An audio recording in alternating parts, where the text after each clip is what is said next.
trabalho na Ânima como atendimento há 4 anos e meio. Eu gosto de pizza de marguerita, prefiro guaraná à Coca-Cola e também gosto de babalu de morango. A idade não precisa falar não, né? Isso a gente pula.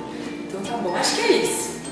Então, a função do profissional de atendimento é você gerenciar a conta dos seus clientes. Como que a gente faz isso, né? A gente é a área da agência que está mais em contato com os clientes o tempo todo. Somos nós que somos os responsáveis por trazer o trabalho para dentro da agência. Então, somos nós que vamos no cliente, coletamos o briefing, somos nós que cuidamos dos prazos, dos trabalhos, somos nós que dentro da agência somos responsáveis por fazer o prazo ser cumprido. Então, essa é basicamente a função de um atendimento. Ele é um gestor da conta, né? Ele cuida de todos os detalhes dela. Porque quando eu fazia faculdade, eu saí da graduação sem saber muito bem como funcionava uma agência. E eu não sabia muito bem o que fazia um atendimento, então eu falo que foi um pouco a área que me escolheu, né? Você tem que ser uma pessoa resiliente, né? Você tem que se adaptar às situações, bonita, legal, inteligente, engraçada. Nenhum cliente vai ver isso, né? O cliente faz a gente passar nervoso, muito nervoso. Pede uma coisa, daí você faz aquilo, mas não era desse jeito, daí você faz do outro jeito, e depois não era daquele jeito de novo, então é bem desgastante. Então você tem que ser resiliente, você tem que ser muito organizado, porque você não pode esquecer nenhuma tarefa, né? A maioria das nossas solicitações vem por e-mail, e quando o cliente pede por telefone, eu falo, oficializa por e-mail, porque já aconteceu, não aqui muito, mas em outra agência que eu trabalhei, que o cliente às vezes pedia as coisas por telefone, não oficializava por e-mail, depois dava problema e era dito pelo não dito. Então você tem que ser muito organizado para dar conta de não deixar passar nenhuma tarefa, para organizar os prazos, e você tem que ser simpático, você tem que ter um bom relacionamento com o seu cliente, né?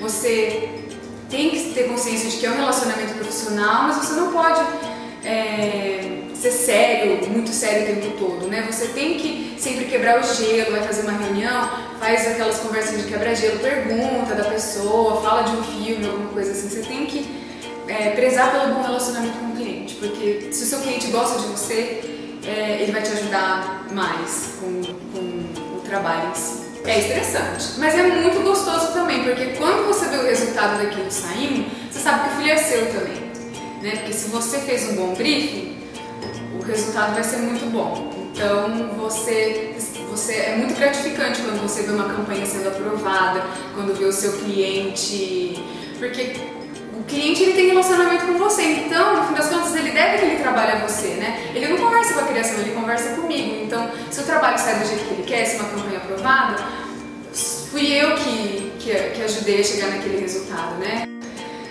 A nossa rotina consiste, então a gente chega, a primeira coisa que eu faço junto com a Aline é fazer um checklist das nossas tarefas do dia, todas as tarefas que a gente ainda precisa abrir, né? Todos os jobs que precisam entrar.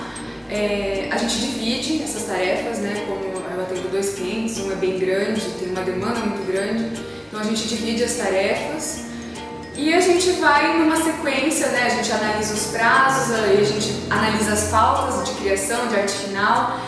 Daí a gente vai conciliar esses prazos, às vezes tem prazos que não bate com as pautas que a gente tem internamente, então daí a gente vai negociar com o cliente, daí depois a gente vai fazer a leitura do briefing que a gente recebeu, se a gente tem dúvidas, a gente vai tirar essas dúvidas com o cliente. Quando é um trabalho muito grande, a gente prefere fazer uma reunião para conversar ao vivo, para não ficar nenhuma dúvida, para a gente conseguir ser assertivo. Se é um material mais simples, a gente conversa por e-mail, por telefone mesmo. A gente checa todos os nossos e-mails, a gente procura responder todos os nossos e-mails, mesmo que a gente não vá resolver aquela tarefa naquele momento. A gente lê e dá um ok para o cliente, recebi o seu e-mail, para ele ficar tranquilo e saber que a gente está cuidando daquilo, né? Na correria, às vezes algumas coisas acabam passando, mas a gente procura sempre ser muito organizado quanto a isso, né? E o nosso trabalho, praticamente o dia inteiro, é apagar incêndio, porque existe muita coisa que aparece de última hora, muita urgência. Então a gente fica negociando muito pauta com outros atendimentos, né? A gente troca, olha, eu tenho tal horário, você precisa entregar o seu nesse prazo, daí a gente acaba negociando. Então assim,